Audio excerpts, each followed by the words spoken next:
Genius Zirakpur के video lecture series में आपका स्वागत है। आज हम क्लास 8 साइंस का चैप्टर 4 करेंगे, कंबशन एंड फ्लेम। इसमें 13 क्वेश्चंस हैं। हम 13 के 13 क्वेश्चन को सॉल्व करेंगे और उसको एक्सप्लेन करने की कोशिश करेंगे। चलिए पहले क्वेश्चन पे चलते हैं। Question 1, list the condition under which combustion takes place. जब भी हमें किसी चीज़ को बर्न करना होता है तो बर्निंग के लिए ऑक्सीजन की ज़रूरत होती है और एक फ्यूल जो बर्न होता है उसकी ज़रूरत होती है और एक इग्निशन टेम्परेचर चाहिए जहाँ पे जाके ये रिएक्शन शुरू होती है। तो उसको स्टार्ट करने को हम इग्नाइट करना बोलते हैं और जिस टेम्परेचर पे वो प्रोसेस शुरू होती है उसको इग्निशन टेम्परेचर बोला जाता है। इसका आंसर देखते हैं। Condition under which combustion take place are as followers. Fuel is required, जिसको जलाना है, और एयर जिसमें ऑक्सीजन है, ऑक्सीजन बर्न करने के लिए जरूरत है, इग्निशन टेम्परेचर जहां से प्रोसेस शुरू होता है। क्वेश्चन 2 पे चलते हैं। Fill in the blanks, blank fill करने हैं। Burning of wood and coal causes, wood and coal के बर्निंग से हमें क्योंकि इसमें प्योर कार्बन नहीं होता, इसमें रेजिड्यूल्स भी होते हैं, इस कारण से ये पोल्यूशन क्रिएट करते हैं और आखिर में सूट भी बचता है। बी पार्ट है, a liquid fuel used in Holmes is. जो लिक्विड फ्यूल जो हमारे घरों में यूज़ किया जाता है वो लिक्विफाइड पेट्रोलियम गैस है। ये हमने लास्ट चैप्टर में भी लर्न किया था। C party, fuel must be heated to its, कहाँ किस टेम्परेचर तक हीट करना चाहिए?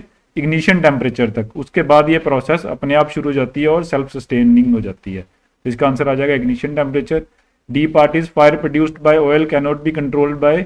जब ऑयल से आग लगती है तो उसको वाटर से कंट्रोल नहीं किया जा सकता है। तो क्वेश्चन 3 पे चलते हैं। Question 3, explain how the use of CNG in automobile has reduce the pollution in our cities. CNG एक क्लीन फ्यूल माना जाता है, इसमें रेजिड्यूल्स भी कम हो जाते हैं और बर्निंग भी कंप्लीट होती है, इस कारण से इसको क्लीन फ्यूल माना जाता है। The use of automobile has reduce the pollution in our cities as it is a quality fuel, मतलब क्लोरिफिक वैल्यू ज़्यादा है, बर्निंग कम करनी पड़ती है।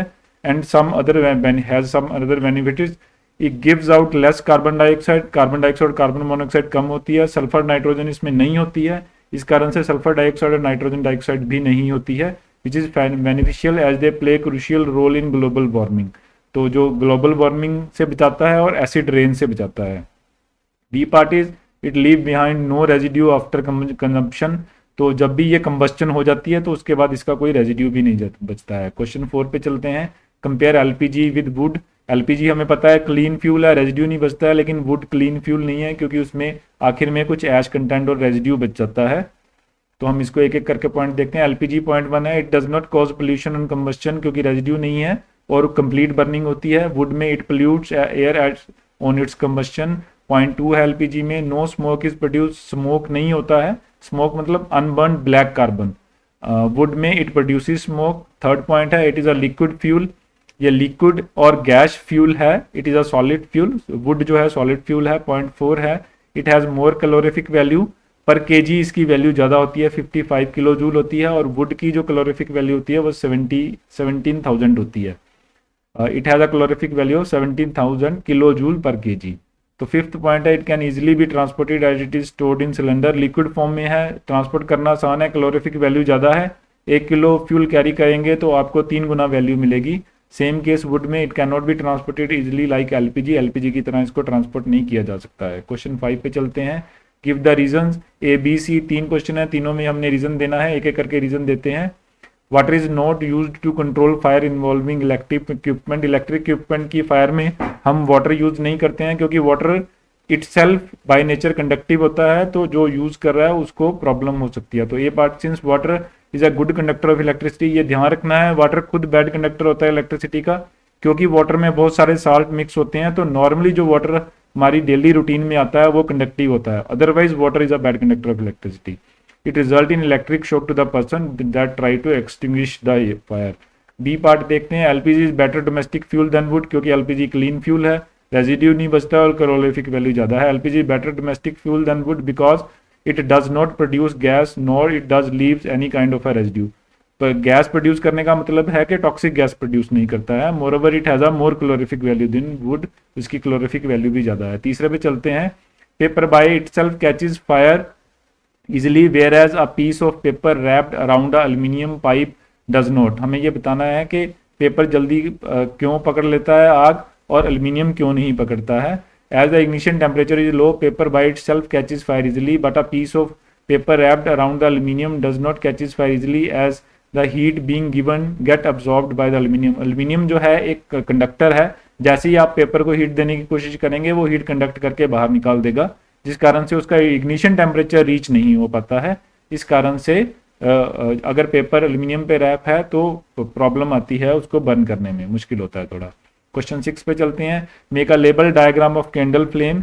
ये ब्लैक एंड व्हाइट डायग्राम है जो आप अपनी बुक्स में वगैरह में पेंसिल से बना सकते हैं, ठीक है।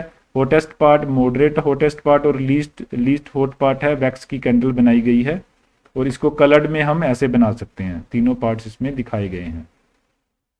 Next is name the unit in which calorific value of the fuel is use.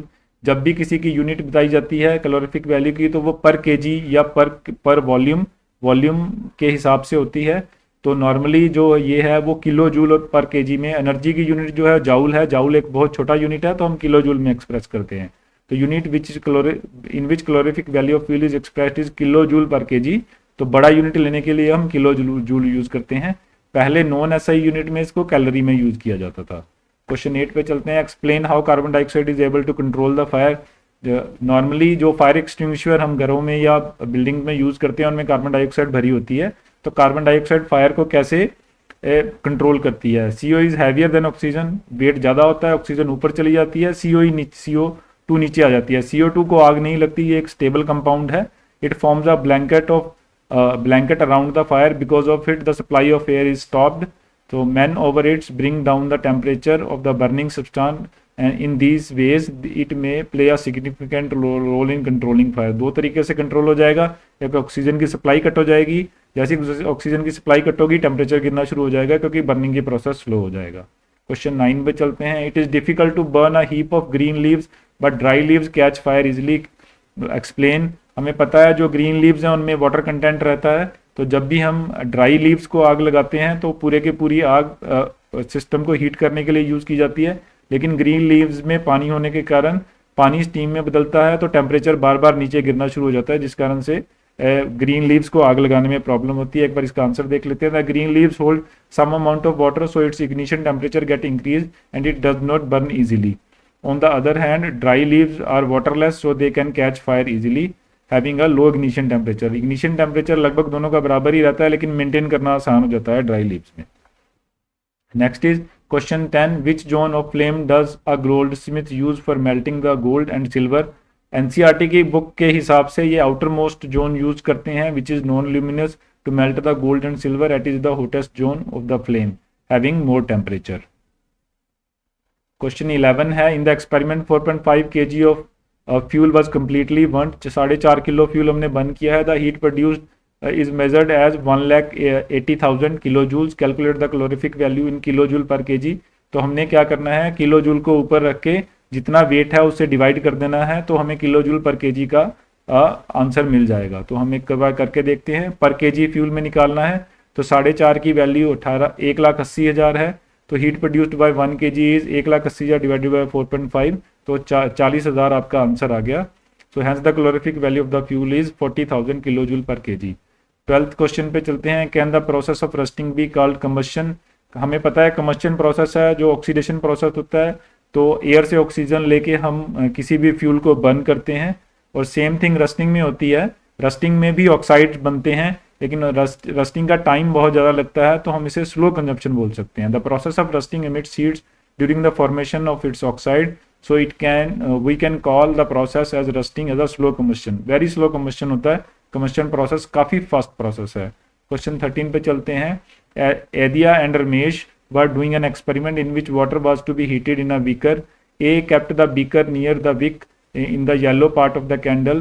R kept the beaker in the outermost part of the flame whose water will get heated in a short time. तो NCERT की book के हिसाब से the water which was put in R will get heated in a short time because he has put it near the hottest zone of the flame. सो इससे हम class 4 के सारे 13 के 13 क्वेश्चन हमने सॉल्व कर लिए हैं। अगर आपका कोई भी चैप्टर 4 के सारे क्वेश्चन हमने सॉल्व कर लिए हैं, अगर आपका इसमें कोई भी कमेंट्स है या कुछ और पूछना चाहते हैं तो आप हमें कमेंट सेक्शन में लिख के दे सकते हैं। हम उसका जवाब जल्दी से जल्दी देने की कोशिश करेंगे। बहुत बहुत धन्यवाद।